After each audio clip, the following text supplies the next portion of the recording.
사랑하는 성도 여러분, 우리는 가정의 달 5월 달에 있습니다. 항상 5월이 되면은 이 가정의 의미, 가족의 의미를 더 크게 생각하는 것 같습니다. 특히 오늘은 어버이날이기 때문에 더 그런 것 같습니다. 작년 5월에도 우리는 이 가정의 달을 맞아서 부부와의 여러 가지 그 문제와 관련된 것들, 부모님과 관련된 것들, 자녀와 관련된 양육에 관한 설교를 했습니다. 우리가 이렇게 5월이 되면은 가족에 대해서 말씀을 나누곤 하는데요. 이렇게 오래 하면은 아주 장점이 있는 것 같습니다. 왜 그렇습니까? 만약에 제가 1년 중에 아무 때나 하면은 이렇게 생각하실 분이 있을 수 있습니다. 목사님이 우리 부부가 싸움한 걸 어떻게 하셨지? 우리 들으라고 하시네. 또는 엄마가 내가 지난주에 한 말썽 부린 것을 목사님에게 이야기하셨구나. 이렇게 오해를 할 수가 있는 것이죠. 이것이 참 억측이 되는데 왜 그렇습니까? 제가 모든 일을 다 알 수가 없습니다. 그리고 더 중요한 것은 제가 그런 것을 안다고 할지라도 그 사람을 타깃으로 해서 그 사람 들으라고 그런 설교는 하지 않습니다. 그러니까 염려를 붙들어 매셔도 될 것 같습니다. 특별히 이제 5월 달에 이렇게 하는 것은 아무도 그런 오해를 안 하겠죠. 정말 우리 집에 문제가 있는 것을 들으시고 저러시는구나. 그러지는 않을 수 있을 것 같습니다. 작년 5월에 우리가 말씀을 전할 때요. 아주 실용적인 면에 많이 집중해서 말씀을 드린 것 같습니다. 예를 들어서 부부 싸움이 정말 벌어졌을 때 어떻게 멈출 것인가? 어떻게 수습할 것인가? 이런 이야기도 했죠. 자녀에 대해서는 왜 하나님께서 이 사춘기 질풍노도의 시기를 우리 자녀에게 허락하셨을까? 이런 것들에 대해서 하나하나 한번 생각해 보는 게 있었습니다. 오늘은 이러한 것을 반복하지 않을 텐데요. 궁금하신 분은 인터넷에서 보시면 되겠습니다. 또 다 잊어버리신 분도 다시 한번 보시면 되겠죠. 사랑하는 성도 여러분, 우리가 이 가족에 대해서 이야기하고 또 찬양도 하였습니다만 사실은 우리 가족은 이 그리스도인들에게는 더 큰 범위가 있습니다. 무엇이겠습니까? 바로 우리 교회 안의 지체가 모두 가족인 것입니다. 한번 고백했으면 좋겠습니다. 당신은 나의 가족입니다. 그래서 이 가족, 이웃과 관련된 것은요, 결국은 상대방을 어떻게 바라볼 것인가, 상대방에 대해서 내가 어떤 생각을 할 것인가, 상대방에게 내가 어떤 말을 할 것인가, 어떤 행위를 할 것인가, 이러한 문제로 수렴된다, 이렇게 볼 수 있습니다. 그래서 다양한 사람들 관계 속에서 이러한 것들을 어떻게 하고 어떻게 대처하고 문제가 생겼을 때는 어떻게 하며 또 문제가 생기지 않기 위해서 어떻게 미리 해서 화합과 화평 가운데 살아갈 것인가, 이것은 너무나 중요한 주제라고 할 수 있습니다. 그것에 또 집중한 것이 작년 말씀이었던 것 같습니다. 그런데 오늘은 좀 더 근원적인 주제에 대해서 말씀을 나누고자 합니다. 근원적이라는 것은요, 이 상대방에 관련된 것도 너무나 중요합니다만은 나에 대해서 한번 생각해 보자는 것입니다. 나는 누구인가? 그리고 나와 하나님의 관계, 하나님과 나의 관계는 어떠한 것인가? 이것을 한번 생각해 보자는 것입니다. 이것이 근원적이고 본질적이라고 하는 이유가 있는 것입니다. 왜냐하면 아무리 어떤 사람이 나에게 잘해주더라도 그 사람이 한 번만 무엇인가 실수를 하거나 또는 내가 오해를 하면 관계가 다 깨어지게 되는 것입니다. 그래서 어떤 면에서는 최대의 방비라고 할 수 있는 것이 바로 나 자신의 문제구나, 이렇게 생각을 해봐야 된다는 것이죠. 그리고 더 근원적으로는 하나님과 나의 관계가 어떠한 것인가, 이것을 바라봐야 된다는 것입니다. 요즘에 또 한절기라서 목감기가 또 유행하기도 하는데요. 이러한 것들에 대해서 우리가 병원에서 치료를 받을 때 대증요법이라는 것이 있습니다. 대증요법이라는 것은 증상에 대해서 처방하는 것이죠. 그러니까 기침이 있다, 가래가 있다, 콧물이 있다. 그러면은 어떤 의사가 약을 처방해 줄 때 그것들을 멈추게 하는 처방을 할 수 있겠죠. 그렇지만 진정으로 그 병에 대해서 낫게 하는 것은 그 표면에 나타나는 것이 아니겠죠. 그렇지 않습니까? 박테리아가 원인이 되면 박테리아를 없애는 것, 바이러스가 원인이 되면 바이러스가 활동을 멈추게 할 수 있는 것, 그것이 실제적인 치료가 되는 것이고, 그 겉에 나타나는 것을 치료하는 것은 대증요법에 불과하다, 이렇게 말할 수 있습니다. 그래서 좀 심하게 말한다면 사실은 다른 그 무엇보다도 내가 무엇인가를 아는 것이 다른 것들이 만약에 대증요법이라 한다면 근원적인 문제가 되는 것이다, 이렇게 말할 수 있을 것입니다. 왜 그렇습니까? 우리가 사람의 말을 오해하게 되는 그런 것들이 근원이 바로 나에 대한 문제가 있기 때문에 그렇습니다. 상대방이 나를 무시하는 발언을 했어요. 나를 정말 얕잡아 보는 말을 했습니다. 그랬을 때 우리는 어떤 반응을 보이게 됩니까? 나를 무시하네? 나를 인정하지 않네? 감히 나에게? 이렇게 우리는 어떠한 반응을 나타내게 되고 때로는 격렬하게 그 내용을 발산하기도 하는 것이죠. 그랬을 때 우리는 정말 당신이 누구인가, 내가 누구인가가 해결되지 않으면 바로 나의 이 문제가 해결되지 않으면 계속 문제가 발생할 수 있는데 결국은 이것은 자존감이다 이렇게 말할 수 있습니다. 내가 어떠한 자인가, 내가 누군가에 대해서 정확하게 모를 때 문제가 발생할 수 있는 것이죠. 내가 참으로 하나님께서 존귀하게 여긴다는 그러한 신분인 것을 정확하게 깨닫고 있는 사람이라면 나를 설령 헐뜯는다 할지라도, 나를 비방한다 할지라도, 나를 무시한다 할지라도, 나를 인정하지 않는다고 할지라도 그것에 흔들리지 않을 수 있는 것입니다. 실제로 성경 가운데 보면은 어떠한 이야기가 나오고 있습니까? 사울 왕 같은 경우 보면은 이 자존감이 낮았습니다. 그래서 다윗을 사람들이 칭찬하고 자기를 조금 덜 칭찬했다고 했을 때 그것을 참을 수가 없었던 것이죠. 사울 왕은 자기가 가장 작은 자라고 고백했지만 어떻게 보면 이것은 겸손의 표현이라기보다는 이 사람이 근본적으로 좀 열등감이 있었지 않나 이렇게 볼 수 있게 되는 것입니다. 또 우리가 성경을 보면은 참 재미있는 장면도 많이 나오는데요. 야곱이 손을 엇갈려서 그 축복 기도를 했다는 것도 그 두 번째 된 것에 대한 열등감이라고 할까 그런 것이 여전히 있는 것을 보게 되고 또 열왕기하 2장에 보면은 대머리라고 아이들이 놀릴 때 엘리사가 저주를 하는 장면이 나옵니다. 지금 봐도 참 어떻게 보면 웃기기도 하는 그런 장면이죠. 그러니까 사람들은 아무리 훌륭한 사람이고 영적인 지도자라 할지라도 자기도 모르게 자기 중심에 대해서 자존감이 낮은 그런 경우가 있을 수 있다는 것이 되겠죠. 사랑하는 성도 여러분, 특별히 우리는 이 자존감의 문제에 있어서는요, 하나님께서 규정하는 나를 보지 않고 상대방이 규정하는 것을 보아서 문제가 되는 경우가 많습니다. 다른 사람들이 나를 보는 것, 다른 사람들의 시선, 사회에서 정한 시선, 이런 것으로 나를 정하게 될 때 내가 자존감이 낮아질 수가 있는 것입니다. 그렇게 되었을 때 별것 아닌 말에 내가 상처를 받을 수가 있고 그것이 갈등을 일으키게 될 수도 있다는 것이죠. 그래서 이 내가 누구인가 이렇게 보는 것은 너무나도 중요한 것입니다. 사랑하는 성도 여러분, 하나님께서는 우리가 참으로 어떠한 처지에 있든지 우리를 존귀하게 계시고 귀하게 계신다는 것을 보배같이 계신다는 것을 고백했으면 좋겠습니다. 바로 그러한 것들에 대해서 우리는 좀 알아볼 텐데요. 그런데 이 자존감 문제와 관련돼서 우리는 다양성이라는 문제에 대해서 한번 생각을 해봤으면 좋겠습니다. 뭐냐면은 우리는 다양성이 참 중요하다는 생각을 많이 하면서도 사실은 내가 어떤 기준으로 살려고 하고 있습니까? 가만히 생각하면은 사실은 사회에서 정한 것, 사람들이 정한 그런 규칙 가운데서 내가 다양성을 존중하는 것이 아니라 거기에 내가 천편일률적으로 맞추고자 하는 그런 것이 있다는 것입니다. 내가 몸짱이 되어야 되고요.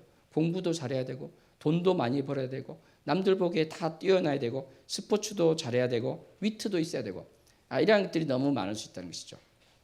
제가 영국에 어떤 친구를 안 적이 있었는데 정말 영국 사람들은 여러 가지 중에서 그 위트를 잘하기 위해서 상대방을 웃기기 위해서 부단히 노력을 하더라고요. 우리가 볼 때는 별것 아닌 것 같은데 그 사람들에게는 그러한 것을 통해서 자기가 어떠한 인정을 받는 것, 그것이 중요한 것입니다. 우리는 살아가면서 주변 사람들을 보면서 부러움을 느낄 때가 있고 거기에 비해서 내가 참으로 보잘것없이 느껴질 때가 있습니다. 그렇지만 우리는 어떻습니까?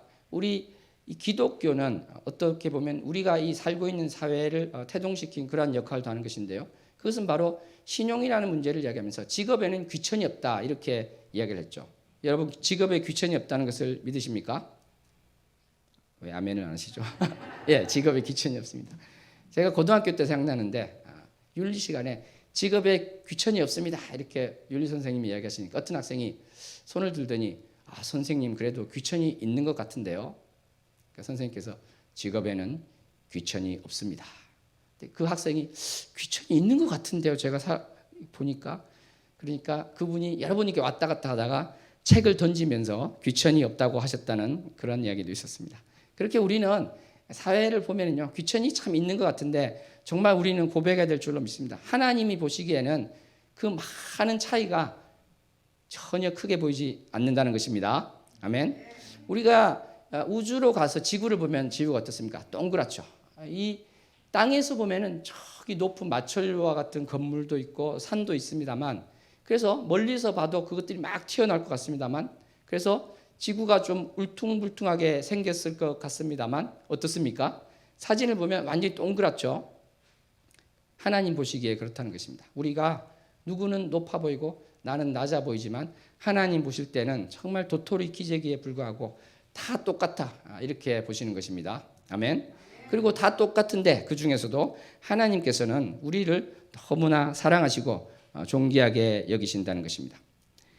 사랑하는 성도 여러분, 우리는 교회라는 한 몸을 이루는 지체라고 성경에서는 표현되어 있습니다. 고린도전서 12장에 보면은요, 우리 몸은 한 성령으로 세례를 받아서 바로 하나를 이루는데, 바로 발이 이 몸에 붙어 있지 않은 것이 아닌데, 손처럼 안 붙어 있는 것이 아닌데 붙어 있지 않다, 이렇게 말해서는 안 된다고 하고 있습니다. 귀가 눈과 다르게 몸에 붙어 있지 않다, 이렇게 이야기할 수 없다고 합니다. 우리는 모든 지체가 다 귀한데요. 왜냐하면은 이 눈만 중요하다고 하면은 과연 어디서 냄새를 맡겠습니까? 귀만 중요하다고 하면 어디서 또 말을 하겠습니까? 그래서 사도 바울은 이렇게 고백하고 있죠. 머리가 발더러 쓸데없다 할 수 있겠느냐, 그렇게 이야기를 하고 있습니다. 우리 몸에서 덜 귀한 것이 없다고 이야기하고 있습니다. 하나님께서는 귀한 것들로 입혀주시게 하시고 약하게 보이는 것이 도리어 요긴하게 쓰인다, 이렇게 이야기하고 있습니다. 다 같이 돌보고 서로 고통을 나누며 서로를 사랑할 것을 주님께서는 말씀하고 계십니다. 우리 옆사람에게 우리 서로 사랑합시다 고백합니다. 우리 서로 사랑합시다. 정말 우리 몸에는 정말 쓸데없는 것이 하나도 없습니다. 어떤 사람이 그럴 수 있을 거예요. 배꼽은 쓸데없는 것 같습니다, 이럴 수 있을 것인데, 제가 한번 생각을 해봤습니다. 배꼽이 왜 하나님 능력이면 싹 없어지게 하실 수도 있었겠죠. 왜 남겨놓으셨을까? 그것은 바로 내가 어디서 났는가를 생각하게 하시는 것 같습니다. 은혜를 기억하게 하실 수 있는 것입니다. 바로 이처럼 우리 지체를 가만히 생각해 보면요, 필요 없을 것 같지만 필요 없는 것이 없습니다. 우리가 건물을 생각하면 벽돌 하나가 귀하지 않은 것이 있습니까? 이 기둥에 있는 벽돌을 몇 개 빼보십시오. 기둥이 무너지고 건물이 무너지고 말 것입니다. 우리가 찬양을 했습니다만 이 찬양 악보에 나오는 어떠한 그 음표 하나가 중요하지 않은 것이 있겠습니까? 그것들이 나는 중요하지 않은 것 같아, 이렇게 해서 빠져버리거나 자기 마음대로 위치한다면 아름다운 음악이 되지 않을 것입니다. 음식 가운데 들어가는 많은 재료가 있는데 어떤 분은 정말 된장국 하나를 끓이는데도 수십 가지를 넣는 분도 있죠. 그 하나하나의 재료가 너무나 중요한 것입니다. 우리 인간은 몇 개의 음식 냄새를 구별할 수 있을까요? 몇 개쯤 될 것 같습니까? 우리 인간은 냄새를 구별하는데 개보다 못하지만 어마어마하게 많은 숫자를 구별하는데 1조 개의 냄새를 구별할 수 있다고 합니다. 1조 개. 그런데 이것이 바로 음식을 생각하면 여러 가지가 다양하게 섞이면서 그 비율에 따라서 다양한 맛이 난다는 것이죠. 이렇게 우리는 다양성을 존중해야 되고 하나님께서 우리를 다양하게 만들어주신 것에 대해서 내가 하나하나가 귀하다, 이것을 꼭 생각해야 될 줄로 믿습니다. 만약에 소금이 너무 중요하다 이렇게 생각해서 내가 다 소금이 되고 싶으면 어떻게 되겠습니까? 그러면 그 재료로 만든 음식은 어떨까요? 너무 짜서 아무도 먹을 수 없고 쓰레기통에 던질 수밖에 없는 음식이 될 것입니다.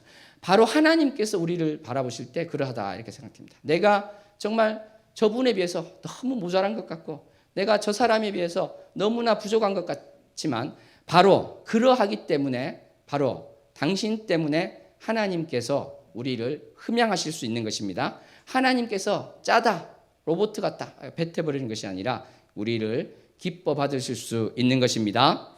아멘. 산을 바라보시기 바랍니다. 산은 무슨 색깔입니까? 초록색이죠. 근데 가만히 바라보세요. 초록색이 한 가지가 아닙니다. 여러 개도 아니고요. 수십 개입니다. 여러 가지 초록색으로 되어 있습니다. 또 단풍이 들면 더 많은 색으로 물들어 있죠. 그 산이 우리가 아는 초록, 코드로 표현할 수 있는 그 하나로만 다 되어 있다면 얼마나 산을 볼 때 삭막하겠습니까? 우리가 이렇게 아름다운 꽃이 앞에 있습니다만 아름답다고 생각하는 들풀만 가득하다고 한다면 얼마나 또 천편일률적이고 단조롭겠습니까? 사랑하는 성도 여러분, 하나님께서는 우리가 남이 볼 때는 내가 아무것도 아닌 것 같지만 바로 당신을 존귀하게 여기십니다. 당신으로 인해서 하나님이 기쁨을 받으시는 것입니다. 아멘. 우리는 이렇게 다양해야 되지만 자기가 처한 위치에서 해야 될 것은 해야 된다 이렇게 생각합니다. 그러니까 직장인이면 직장에서 열심히 해야 되겠죠. 나는 다양하니까 직장에서 노는 걸 연습하겠다. 어떻게 하면 놀 수 있는가? 일 안 하고 이런 식으로 살아서는 안 될 것입니다. 학생은 또 나는 다양하니까 그 다양한 여러 면에서 정말 다양한 한 명이 되기 위해서 공부를 한번 안 해보겠다 이렇게 해서는 안 될 것입니다. 왜 그렇습니까? 그 다양한 달란트 가운데 학생의 경우에는 어떠한 달란트를 주신지 몰라요. 그런데 공부를 안 하면 하나님께서 이미 예비하신 그 달란트를 발견할 수도 없고 사용할 수도 없는 것이죠. 손흥민 축구 선수가 있는데 이분이 만약에 농구를 했다면 어떻게 되겠습니까? 이분이 요리를 했다면 어떻게 되겠습니까? 정말 안타까운 일이 되겠죠. 우리 모두가 사실은 그럴 수 있습니다. 우리에게 하나님께서 어떠한 달란트를 주셨는지 모르는데 그것을 알기 위해서라도 나는 게으르지 않고 열심히 살고 내 위치에서 정말 노력을 다할 때 하나님께서 허락하신 그 달란트를 발견하고 또 주님을 위해서 쓸 수 있을 것입니다. 아멘. 우리가 이 사회가 참으로 천편일률적인 것을 강조하고 있습니다. 이제는 얼굴까지요 다 어떠한 것으로 만들려고 하죠. 어떤 분이 이 성형외과에 간 적이 있었는데 깜짝 놀랐다고 합니다. 왜냐하면 그 환자분이 앉아 계신데 얼굴이 다 똑같다는 거예요. 그래서 어떤 분들은 이 우리나라에 성형외과가 너무 많아서 문제다. 그런데 우스갯소리입니다만 많아서 다행인 것 같습니다. 만약에 하나밖에 없었으면 똑같은 얼굴들이 너무 많이 돌아다니고 있을 것 같아요. 예. 그래서 여러분들이 예술 작품을 한번 생각해 보시기 바랍니다. 예술 작품이 있는데 정말 아름다운 예술 작품이 있어요. 그런데 그것이 다 똑같은 것이 전시되어 있으면 과연 아름답겠습니까? 그렇지 않죠. 예술이 무엇인가? 철학자들이 한참 논의를 했는데 결론이 그것이라고 합니다. 살롱에 전시된 것이 예술이다. 그러니까 공장에서 나와서 누구나 볼 수 있는 것은 예술이 아니라는 거예요. 변기라도 뒤집어 놔서 살롱에 있으면 그게 예술이라는 거예요. 그것은 무엇인가? 똑같은 생각으로 어떤 것을 하는 것이 아니라 다른 생각으로 무엇인가를 하고 다른 생각으로 전시했을 때 예술이 될 수 있다는 것입니다. 하나님이 보실 때 우리 한 명 한 명은 하나님의 걸작품입니다. 고백합니다. 당신은 하나님의 걸작품입니다. 예.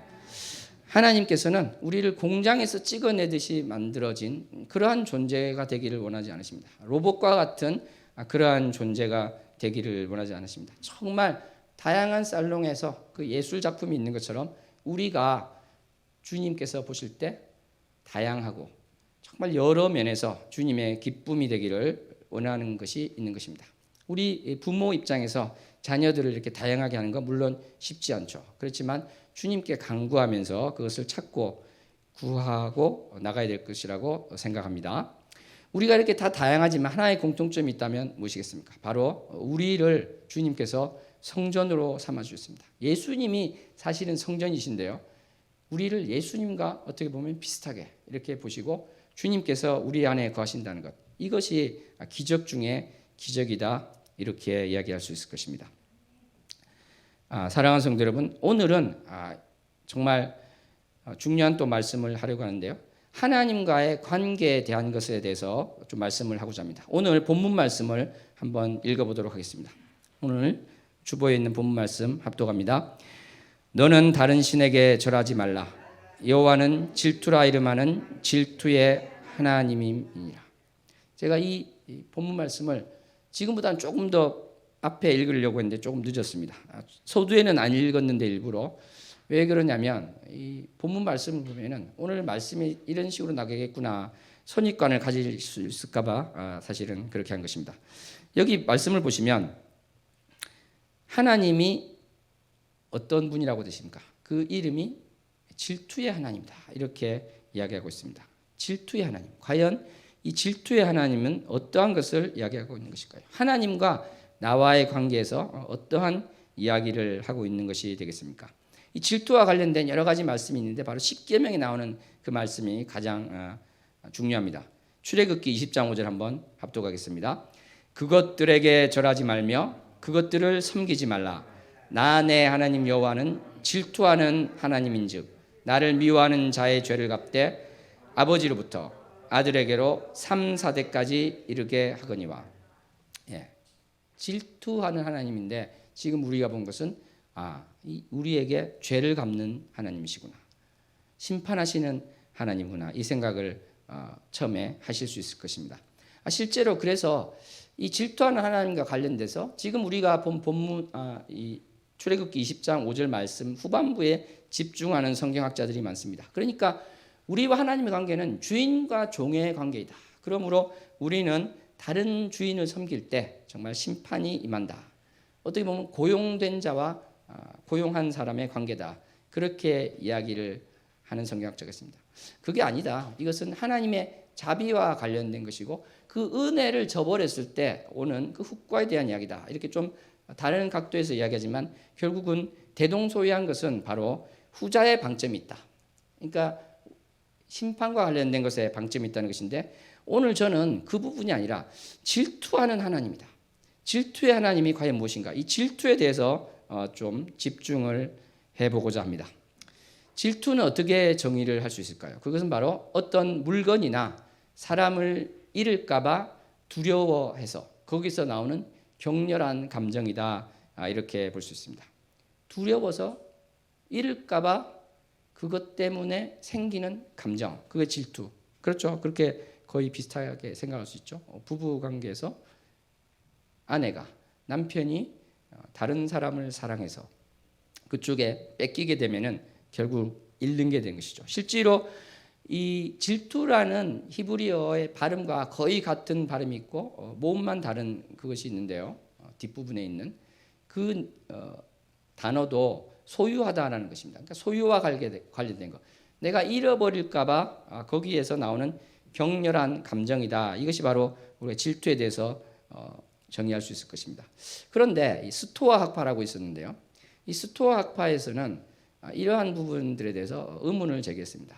우리가 금욕주의를 잘 알고 있죠. 금욕주의는 어떤 것입니까? 나의 욕심, 탐심뿐만 아니라 모든 육체적인 이러한 것들에 대해서 욕심을 내지 않으려는, 다 내려놓으려는 그런 것이 됩니다. 또 영지주의가 있는데 그것은 우리의 육신이 천한 것이고 정신이 고등한 것이다.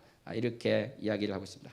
근데 이제 스토아학파를 보면은 그 정도를 또 넘어서서 우리 마음 속에 있는 것, 우리 정신 속에 있는 것도 고등한 것과 저급한 것이 있다는 것입니다. 그러니까 이 고등한 것은 지성과 관련된 것이고요. 이성과 관련된 그런 것이 되겠습니다.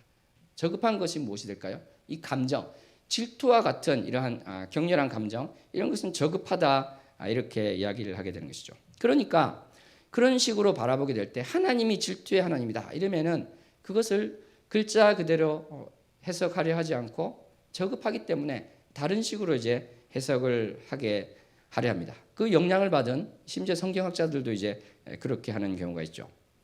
사랑하는 성도 여러분, 그런데 우리는 성경을 볼 때 참으로 중요한 것은 어떤 관점을 가지고 바라봐서는 안 됩니다. 나의 생각으로 성경을 바라봐서는 안 되고요. 성경 그대로 우리는 바라봐야 됩니다. 예를 들어서 시편을 보면은 저주를 하는 것이 있어요. 상대방을 저주하는 것이 있는데 이 저주하는 것은 정말 저급한 것이다. 그래서 이것은 영적인 것이야. 이렇게 생각을 할 수 있고 또 그렇게 말하는 것이 있습니다만 저는 그렇게 생각하지 않습니다. 이것은 스토이즘이다. 스토아파에서 나온 그러한 방식이고 우리가 성경을 볼 때는 성경 그대로 봐야 된다는 것이죠. 그랬을 때 거기서 하나님이 우리에게 주시는 말씀이 있는 것입니다. 예를 들어서 저는 하나님을 만나기 전후에 신약을 다 읽고 구약을 쭉 읽어 나갔는데 요수아서를 보는데요. 거기서 전쟁을 하는데 말의 힘줄을 끊는 그런 표현이 나오고 있습니다. 그것을 봤을 때 왜 그 순진한 말의 힘줄을 끊는가? 너무 잔인한 거 아닌가? 이렇게 생각을 했습니다. 그리고 얼마 있다가 생각을 하는데 하나님이 무슨 마음을 주시냐면 나를 바라볼 것을 말씀하셨습니다. 그러니까 나를 생각해 보면 이 신약에 보면 제가 그런 말씀이 있는 것을 알았죠. 상대방을 미워하는 것이 바로 살인하는 것인데 너는 얼마나 끔찍하고 잔인한 짓을 했느냐. 그런데 말 힘줄을 끊는 것이 끔찍하다고 이야기하고 있느냐. 그렇게 하나님께서는 말씀하시는 것입니다. 사랑하는 성도 여러분, 시편에 있는 저주의 말씀도 마찬가지죠. 저주하는 것들에 대해서 그 말은 뭐냐면요. 사실은 내가 원한이 있고 불만이 있을 때 사람에게 이야기하지 말고 하나님 앞에 쏟아 놓으라는 것입니다. 하나님 앞에 하나님 저 사람 다리 몽둥이를 불어주세요. 그렇게 해도 된다는 것입니다. 그렇게 저주를 하더라도 누구에게 하지 말라고요? 사람에게 하지 말고 하나님에게 하라는 것입니다. 그러면은 하나님께서 어떻게 하십니까? 그 사람의 처지를 또 알게 하시고 용서할 마음을 주시게 됩니다. 용서할 마음이 안 생기는 사람에게 하나님이 이렇게 말씀하시겠죠. 네 다리는 어떻게 할까? 그러실 것입니다. 사랑하는 성도 여러분. 그래서 우리는 정말 말씀에 대해서 이해가 안 되면요. 계속 기도하면 됩니다. 하나님께 여쭤보면 됩니다. 그랬을 때 정말 나의 뜻이 아닌 나의 생각이 아닌 하나님의 뜻을 깨달을 수 있습니다. 사람은 참으로 자기 선입관으로 무엇을 보고 판단하는데 아주 습관이 되어 있고요. 체계화되어 있습니다.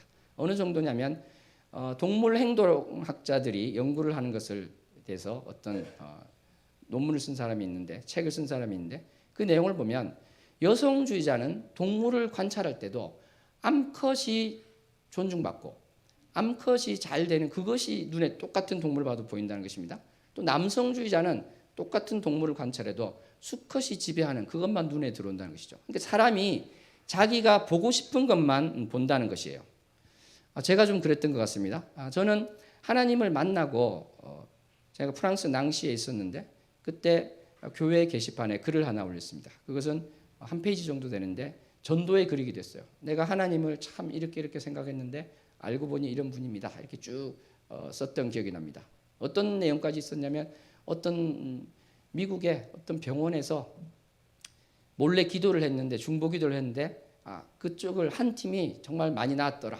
그러한 논문이 실린 그것까지 제가 기록을 하면서 하나님이 정말 대단한 분이시다 이렇게 썼는데 제가 거기 어떤 표현을 쓴 기억이 나냐면 하나님은 그리스 로마 신들과 달리 그렇게 질투하는 분이 아니다 이렇게 썼던 기억이 납니다. 거기는 이제 반은 맞고 반은 그런데 왜 반은 맞냐면 그 그리스 로마의 신들은 질투를 하긴 하는데 자기들끼리의 질투죠. 그러니까 하나님 오늘 본문에서 말씀한 것처럼 너가 나를 사랑하지 않기 때문에 하는 질투가 아니고 제우스와 헤라가 자기 남편 제우스가 다른 사람을 사랑하니까 그 사람을 파멸하고 싶은 그러한 질투가 되는 것이죠. 그래서 전혀 다른 것이긴 합니다만 또 왜 반은 틀렸느냐? 저도 어떻게 보면 이 스토아학파에서 말한 그런 것들에 저도 모르게 영향을 받고 있었다는 것이죠. 저는 질투의 하나님이라는 것을 분명히 성경을 보다가 보긴 봤는데 이런 것은 마치 보고도 안 본 것처럼 중요하지 않은 것처럼 대수롭지 않은 것처럼 그냥 넘어갔다는 것입니다. 사랑하는 성도 여러분, 그런데 사실 이 질투의 하나님이다. 이것은 너무나 중요한 내용이 있습니다. 하나님이 질투의 하나님이라는 것은 너무나 중요한 내용이 있다. 왜 그런가에 대해서 우리가 한번 이야기를 했으면 좋겠는데 제가 한 영화를 소개하도록 하겠습니다. 이 영화를 소개하는 것에 대해서 의아하시는 분도 있을 건데 사실 이 영화나 이 문학은요 사람의 여러 가지 일들을 다루는데 실제로 개연성 있는 것, 자기가 들은 이야기를 조합한 것일 수도 있고 정말로 일어날 수밖에 없는 그러한 것들을 많이 이야기를 하고 있습니다. 그리고 그것을 통해서 간접 경험을 하게 하는 것이죠. 그래서 최근에도요 영국에서 아주 이 문제를 많이 일으키는 사람이 판사 앞에서 재판을 받는데 이 판사가 그런 이야기를 했습니다. 당신이 이 심성을 고치기 위해서 찰스 디킨스 책을 좀 보세요. 오스틴의 책을 좀 보세요. 오만과 편견도 보고 두 도시 이야기도 보고 셰익스피어의 12밤 그런 것들을 좀 보면서 당신을 좀 바꿔라 이렇게 이야기를 했습니다. 좀 안타까웠던 것은 그 내용에 대해서 어떤 분이 또 비판을 했더라고요. 영국 신문에서 무슨 비판을 하냐면 야, 이 작가들이 인종차별적인 그런 내용이 있지 않았느냐. 그 사람, 저는 그렇게 생각합니다. 그 사람이 정치적으로 좀 그런 게 있을 수 있지만 그 작품은 작품으로 이야기를 해야 되겠죠. 작품 속에서 여러 가지를 보면서 이 사람들이 계도될 수 있다면 중요한 것이 되는 것입니다. 그러므로 우리가 어떤 경향문학, 어떤 자기 사상을 나타내기 위한 그러한 것들이 아닌 한 이 문학이나 영화를 통해서 우리가 깨달을 수 있는 것이 있다면 그것도 참 좋은 것이 되겠죠. 그래서 우리 성도님들도 다양한 책을 좀 많이 보고 그러면서 정말 간접 경험도 많이 하고 내가 살아감에 있어서 정말 크리스찬이 아닌 사람들이 보더라도 존중받을 수 있는 그런 사람이 되었으면 좋겠습니다. 아까 이제 스토아 학파에 대한 이야기를 했는데 거기 보면 참 여러 가지 좋은 이야기가 많이 나와요. 예를 들어서 마르쿠스 아우렐리우스 같은 경우를 보면은 그 내용 중에 우리의 삶이라는 것은 목수가 마치 이 나무를 깎아서 작품을 만들듯이 우리 인생을 그렇게 가꿔야 된다. 그렇게 이야기를 하고 있습니다. 물론 우리는 하나님의 자녀로서 그거보다 한 단계 더 나아갈 수 있는 것이 있습니다. 그에 대해서 우리가 또 좀 이따가 한번 살펴보도록 했으면 좋겠습니다. 그래서 다시 영화로 한번 이게 돌아보면요. 이 영화는 어떤 것이냐면 어떤 불란서 여배우에 대한 이야기였습니다. 그리고 그 딸에 대한 이야기였습니다. 제가 중학교 때 좋아하는 여선생님이 있었는데 그런 이야기를 했던 것 같습니다. 선생님 불여우예요. 불여우예요. 이렇게 했습니다. 그랬더니 표정이 이상해지셨는데 불란서 여배우라고요. 그랬죠. 그런데 분위기가 그래도 계속 썰렁했던 것 같습니다. 그래서 야, 이게 실패했구나. 그런 중학교 때 그랬던 기억이 나는데 이 불란서 여배우에 대한 영화 이야기입니다. 100년에 한 번 날까 말까 아주 훌륭한 여배우였는데 이 분에게는 딸이 한 명 있었어요. 이 딸이 자라서 미국에 가서 결혼을 하고 거기 살고 있었는데 어머니가 이제 은퇴할 때가 되니까 프랑스로 미국에서 비행기를 타고 왔습니다. 자서전도 내고요. 축하해 주기 위해서 온 것이죠. 그런데 이 어머니랑 이야기하는 것 중에 과거의 쓴뿌리가 막 이렇게 올라오는 것입니다. 과거의 쓴뿌리는 무엇이냐면 엄마는 영화에 몰두돼서 나를 돌보지 않았다는 것입니다. 예를 들어서 엄마가 정말 와주길 바랬던 학예회에서 연극 발표가 있었는데 오지 않았다는 것이죠. 그리고 나에게는 다른 엄마와 같은 존재가 있었는데 그것은 바로 엄마와 영화 라이벌이었던 다른 영화 배우가 있었는데 그 사람은 나에게 상냥하고 밤에 나에게 동화책을 읽어주고 그렇게 했다. 그런데 엄마에 대한 원한이 있는데 왜냐하면 이 엄마와 같은 다른 영화 배우 이분에 대해서 엄마가 뭔가를 잘못했다는 것입니다. 뭐냐면 이 영화 배우가 어떤 중요한 영화의 주인공을 맡기로 됐는데 어떻게 보면 엄마는 관심도 없던 그 영화에 나도 하겠습니다 해서 이 친구 영화 배우인을 몰아냈다는 것이죠. 사실 이 일로 해서 낙심하게 되고 결국은 극단적인 방법으로 아마 생을 또 마감하게 되는 이러한 것을 보면서 엄마에 대한 용서를 할 수 없는 이 딸의 처지가 있었다는 것입니다.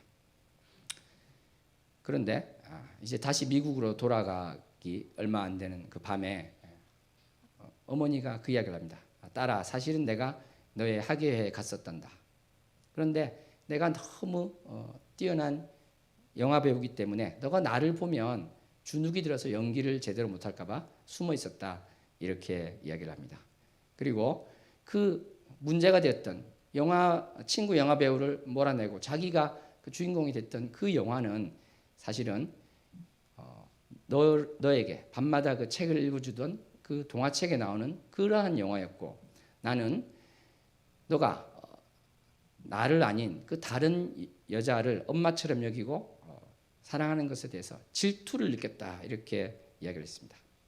딸은 이 이야기를 듣고 충격을 받습니다. 왜냐하면 엄마는 영화에 미쳐서 질투 같은 건 없었을 것 같은데 오히려 나는 영화 대사를 배워야 되고 연기 연습을 해야 되는데 다른 사람이 봐주니까 너무 고맙고 나한테 엉겨붙지 않으니까 너무 잘됐다 이럴 것 같은데 질투가 있었구나 엄마에게 이런 것을 깨닫게 되는 것입니다. 사랑하는 성도 여러분, 질투는 무엇입니까? 사랑하지 않으면 결코 생길 수 없는 것입니다. 질투는 그 사람을 귀하게 여기지 않으면 결코 있을 수 없는 것입니다. 사랑하는 성도 여러분, 질투의 하나님이란 것은 무엇을 이야기하고 있습니까? 하나님은 우리를 너무나 사랑하기 때문에, 나를 너무나 사랑하시기 때문에 질투하실 정도로 사랑하신다는 것입니다. 하나님이 내가 너를 얼마나 사랑하는가, 이것을 바로 질투라는 그 단어로 이야기하고 계신 것입니다. 나는 너를 소유하고 싶다는 것입니다. 나는 너를 자녀 삼고 싶다는 것입니다. 그런데 다른 데로 너희가 간다고? 그렇다면 내가 너희 자녀 3, 4대까지 저주와 같은 심판을 내리리라. 근데 그것은요, 하나님께서 말씀하시고자 하는 본론이 아닙니다. 그렇지 않습니까? 우리가 자녀들이 밥을 안 먹는다고 생각해 보세요. 3일을 밥을 안 먹어요. 그러면 부모는 회초리를 대서라도 먹게 만듭니다. 회초리가 목적이 아니죠.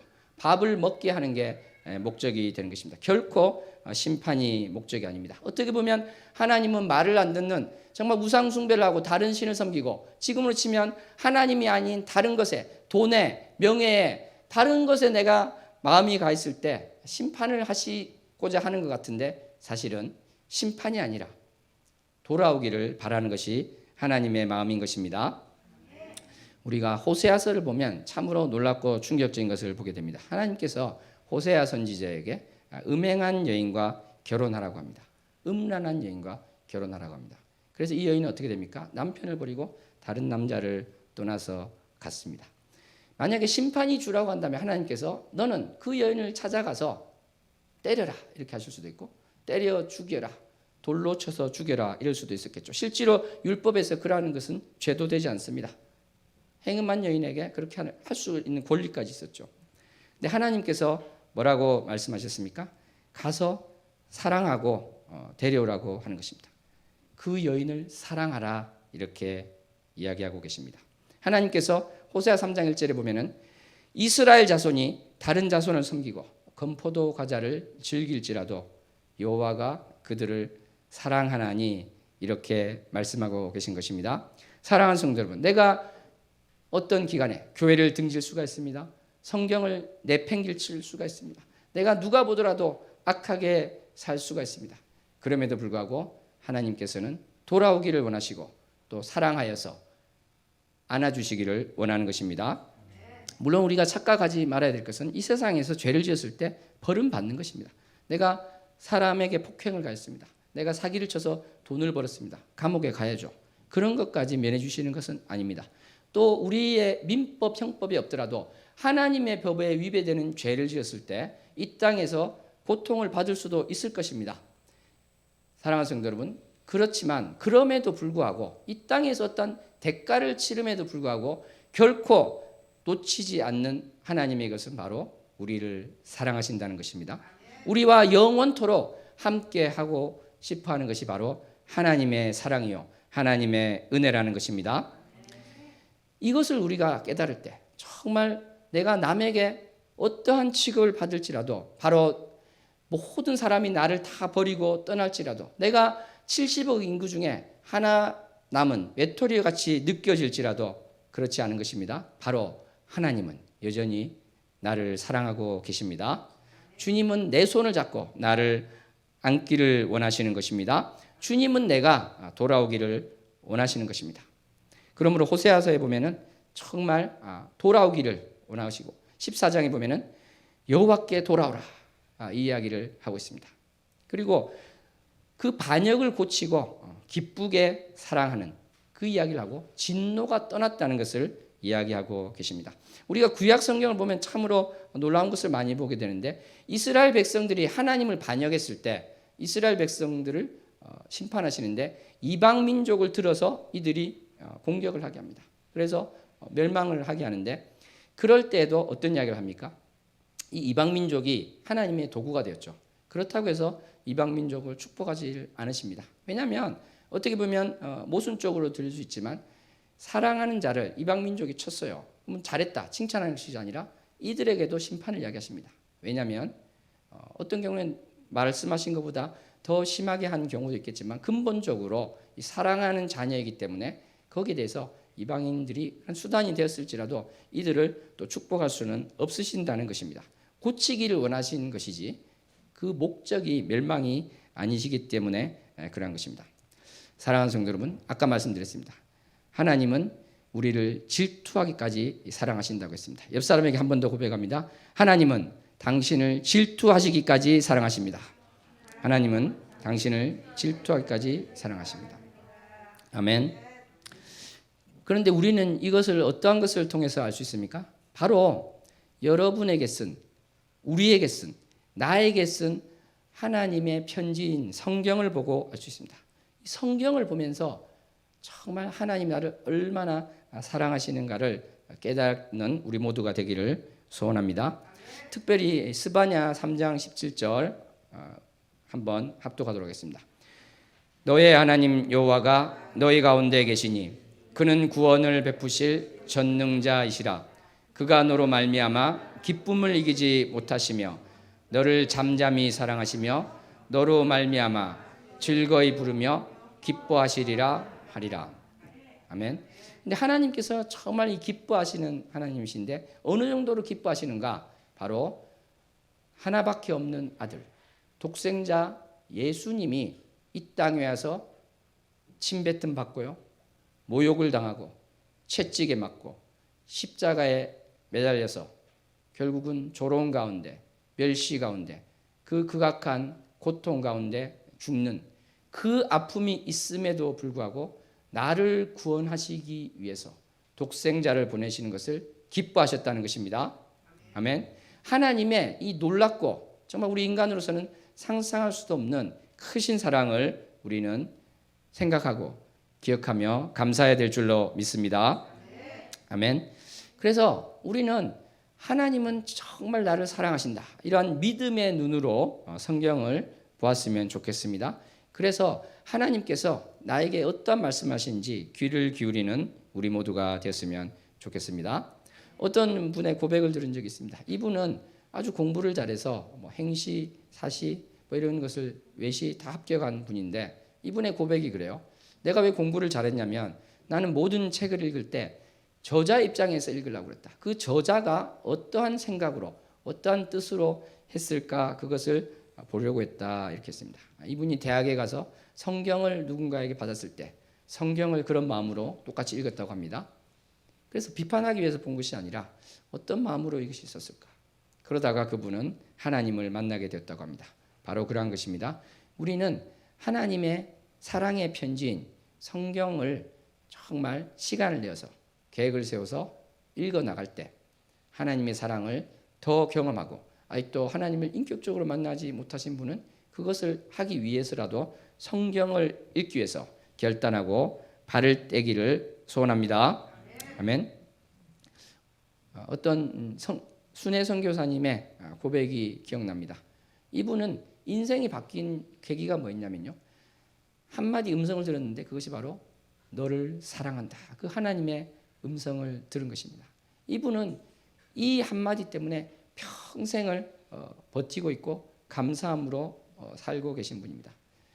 우리는 물론 그러한 그분처럼 아주 똑같이는 들을 수 없겠지만 이 성경을 보면서 또 예배의 자리에서 기도하면서 묵상하면서 하나님께서 얼마나 나를 사랑하시는지, 질투하기까지 사랑하시는 그분의 사랑을 반드시 경험하고 체험하고 깨닫게 될 것입니다. 아멘. 그래서 그렇게 됐을 때 우리가 정말 내가 어떠한 존재인가를 알고 나아갈 수 있다는 것이죠. 마지막으로 사랑하는 성도 여러분, 우리는 하나님의 수단이 아니라 목적이 됩니다. 예수님께서 복음을 전파하시기 위한 수단으로 사람들을 낫게 해주신 것이 아닙니다. 그 자체가 목적이 되는 것이죠. 우리가 어떤 빈 통로 같은, 빨대와 같은 그런 것에 대해서 모든 것을 내려놓고 하나님의 축복의 통로가 되고 수단이 되기를 원합니다. 너무나 귀한 고백입니다마는 그 모든 비유가 그러듯이 그것이 100%또 하나님 보시기에 올바른 비유가 아닐 때도 있겠죠. 왜 그렇습니까? 우리는 단순한 파이프와 같은 통로가 아니라 우리 자체가 하나님의 귀한 목적이기 때문에 그러한 것입니다. 스스로 고백했으면 좋겠습니다. 나는 하나님의 목적입니다. 나는 하나님의 목적인 것입니다. 하나님의 사랑을 잘 깨닫지 못할 때 성경을 보라고 말씀을 드렸습니다. 그리고 또 깨달을 수 있는 것이 무엇이 되겠습니까? 바로 교회에서 지체가 나를 사랑할 때 바로 하나님의 사랑을 느낄 수 있는 것입니다.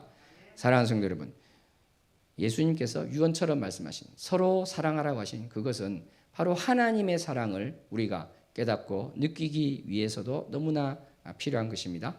우리는 이 지체가 사랑으로 하나 되어서 서로 아파하고 서로 기뻐하며 사랑을 나눌 때 하나님의 크신 사랑을 경험하고 체험할 수 있을 것입니다. 아멘. 그래서 또 특별히 우리는 셀교회인데요. 셀 리더가 여러분들을 얼마나 사랑하고 또 얼마나 매일매일 이름을 부르며 기도하시는지 반드시 기억해야 될 것입니다. 어떠한 셀 리더도 어떠한 목회자도 그 기도하는 대상을 수단으로 하지 않습니다. 저 사람을 어떠한 수단으로서 보지 않는 것이죠. 왜 그렇습니까? 기도할 때 그분이 교회에서 어떤 부품처럼 이렇게 사용되기 위한 기도를 하지 않는다는 것입니다. 그분이 목적이 되기 때문에요. 건강을 위해서 기도하고 관계가 좋기를 위해서 기도하고 사회에서 또 사업을 성공하기를 기대하고 하고자 하는 것을 위해서 간절히 기도한다는 것입니다. 하나님이 그 때를 정해서 어떠한 방식으로 하는 것은 하나님의 주관입니다만 우리는 그것을 위해서 또 간절히 기도할 수 있는 것입니다. 그것은 또 어떠한 목적을 위해서가 아니라 바로 그 사람 자체가 목적이기 때문에 그렇게 되는 것입니다. 사랑하는 성도 여러분, 오늘은 질투의 하나님에 대해서 우리가 말씀을 살펴보았습니다. 하나님은 어떤 분이십니까? 창조주이십니다. 우주를 만드신 분이고요. 우리를 만드신 분이고 조금도 부족한 것이 없는 분입니다. 그러한 분이 우리를 질투하기까지 사랑하신다는 것입니다. 내가 어떠한 어려움 가운데 있을지라도 내가 무너질지라도 나의 신앙이 무너지고 내가 아무도 안아주지 않고 아무도 반기지 않는 것 같고 심지어 가족이 나를 다 버린다 할지라도 사랑하는 성도 여러분, 그럼에도 불구하고 나를 끝까지 버리지 않고 붙들고 계시며 사랑하는 하나님의 그 크신 사랑을 잊지 않으시기를 바랍니다. 그 하나님의 사랑 때문에 천사도 끊을 수 없고 어떠한 것으로도 끊을 수 없는 그 하나님의 사랑 때문에 우리가 모든 것을 이길 수 있고 바로 그 하나님 사랑으로 충만해져서 그 사랑을 이웃에게 베풀며 살 수 있는 것입니다. 그것을 통해서 우리는 어떠한 사상이나 생각으로 바꾸는 것이 아니라 하나님의 사랑으로 이 세상도 바꿀 수 있고 하나님의 사랑으로 내가 이 땅에서 남이 보기에는 고통 가운데 있는 것처럼 보이지만 어떠한 상황에도 감사하고 기쁨과 즐거움을 느낄 수 있을 것입니다. 질투하기까지 사랑하시는 하나님의 사랑을 평생 잊지 않는 저와 여러분 되기를 소원합니다. 기도하시겠습니다. 하나님 아버지 감사합니다.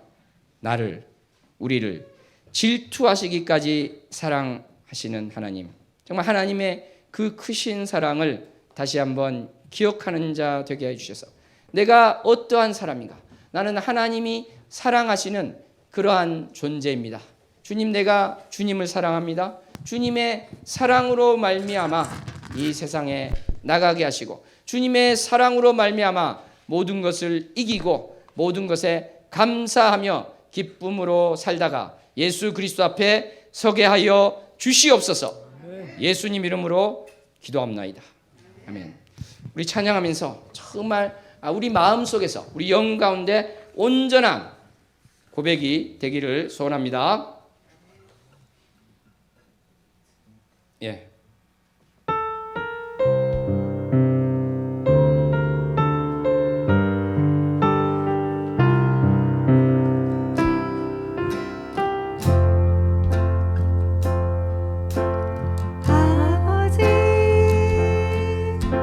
사랑합니다. 아버지 경배합니다.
아버지 아버지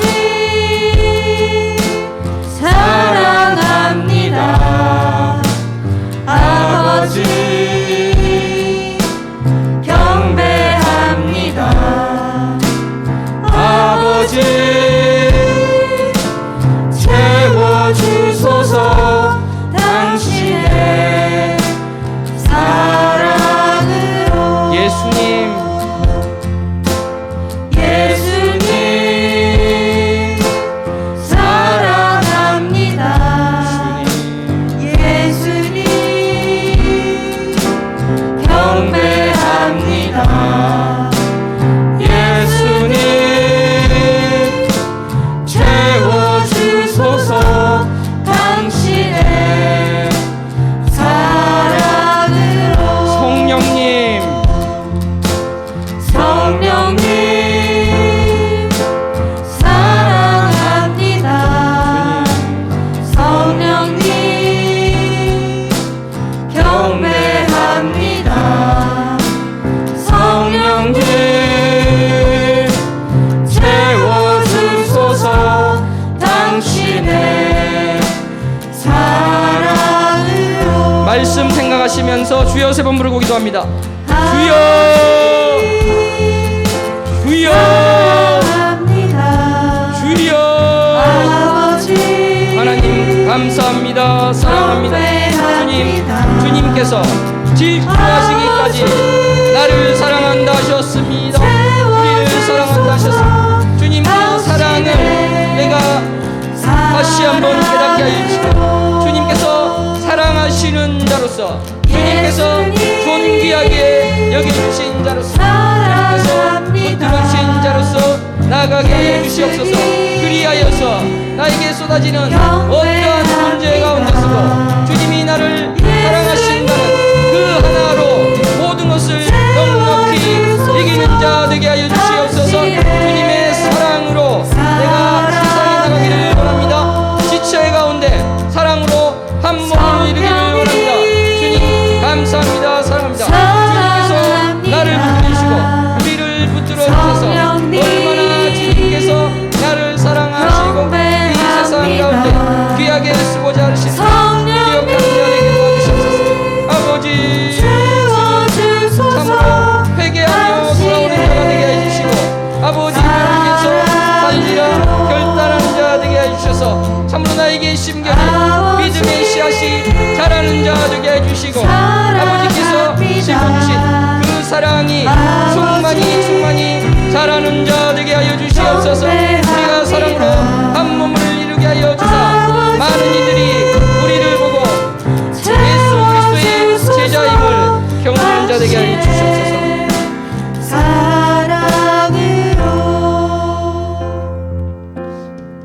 네, 이 시간은 우리 송팀도 들어가셔야 될 것 같습니다. 정말 침묵 가운데 고백을 했으면 좋겠습니다. 정말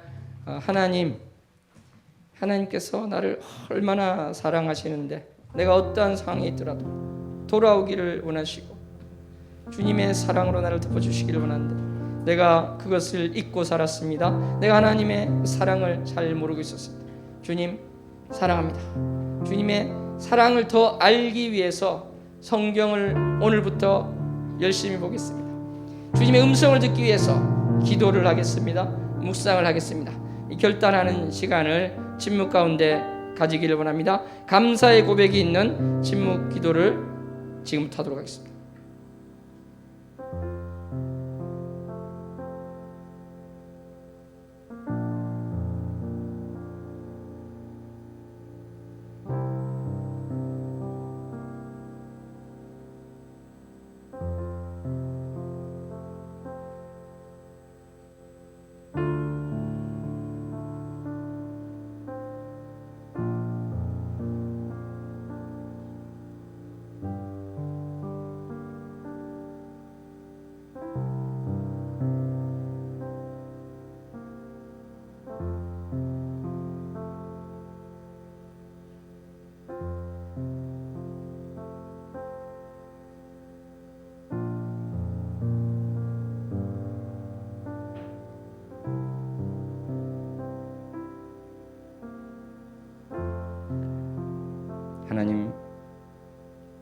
감사합니다. 사랑합니다. 나의 인생 가운데 지금까지 안아주시고 이끌어오신 그 은혜를 기억하고 그 사랑을 기억하기 원할 때 참으로 내 평생에 잊지 말아야 할 한 가지, 질투하기까지 사랑하시는 주님의 그 사랑을 붙들고 나가게 하여 주시옵소서.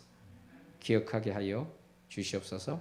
오늘 결단한 그 결단이 우리 주 예수 그리스도 앞에 설 때까지 이어지는 자 되게 하여 주시옵소서. 예수님 이름으로 기도합나이다.